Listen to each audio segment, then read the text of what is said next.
ಎಲ್ಲ YouTube channel ಬಂದುಬಿಡ್ತೀರಾ ಈಗ ಸಾಯಂಕಾಲ ಮನೇಲಿ ನೋಡೋದು.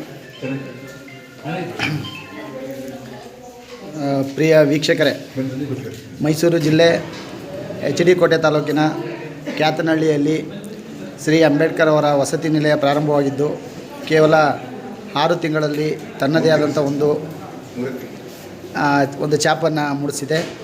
ಇಲ್ಲಿ ಪೋಷಕರು ಮತ್ತು ಗ್ರಾಮದ ಸುತ್ತಮುತ್ತಲಿನ ಜನ ಹಾಗೂ ರಾಜಕಾರಣಿಗಳು, ಜನಪ್ರತಿನಿಧಿಗಳು ಮತ್ತು ಶಿಕ್ಷಕರ ಶ್ರಮದೊಂದಿಗೆ ನಿಜಕ್ಕೂ ನೋಡಿ ಒಂದು ಶಾಲೆ ಮೂಡು ಬಂದಿದೆ.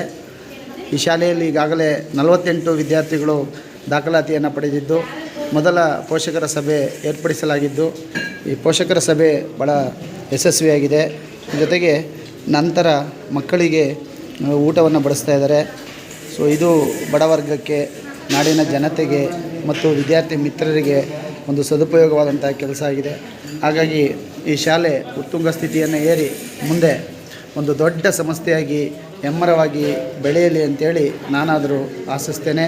ಹಾಗೂ ಇದಕ್ಕೆ ಪೂರಕವಾಗಿ ಶ್ರಮವಹಿಸಿದಂಥ ವಿದ್ಯಾರ್ಥಿವೃಂದ, ಶಿಕ್ಷಕರಿಂದ ಹಾಗೂ ಪೋಷಕ ಬಂಧುಗಳಿಗೆ, ಅಡುಗೆಯವರಿಗೆ ಮತ್ತು ಇಲ್ಲಿನ ದೈಹಿಕ ಶಿಕ್ಷಕರು, ಮುಖ್ಯ ಶಿಕ್ಷಕರು ಮತ್ತು ಸರ್ಕಾರಿ ವರ್ಗದವರಾದಂಥ ರಂಗಶೆಟ್ಟರವರು ಮುಂತಾದಂಥ ಎಲ್ಲರಿಗೂ ಸಹ ಒಂದು ಧನ್ಯವಾದಗಳನ್ನು ಅರ್ಪಿಸೋದ್ರ ಮೂಲಕ ಇದೊಂದು ದೊಡ್ಡ ಹೆಮ್ಮರವಾಗಿ ಬೆಳೆಯಲಿ ಅಂತೇಳಿ ನಾನು ಸಂಕ್ರಾಂತಿ ಹಬ್ಬದ ಪ್ರಯುಕ್ತ ಆಶಿಸ್ತೇನೆ.